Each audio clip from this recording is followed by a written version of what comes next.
por exemplo, a famosa lei da amnistía, non? Para alimentar o seu propio ego, que non é para outra cousa, para o seu propio interés, pero ante unha tremenda oposición social, como todos sabemos e como todos vemos a diario, ainda que na televisión non lle interese moito difundilo, sabemos que a xente está salindo ás calles todos os días e que non está de acordo para nada con isto, porque é ilegítimo e é vergonzoso que vendan España por 7 votos.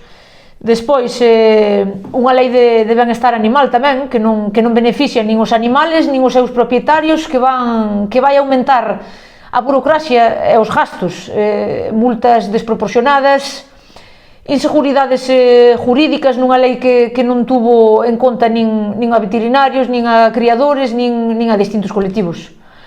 Outro exemplo, a lei do litoral, que están poñendo en riesgo a actividade de moitísimas empresas. É unha lei que é imprescindible para Galicia, para a nosa costa.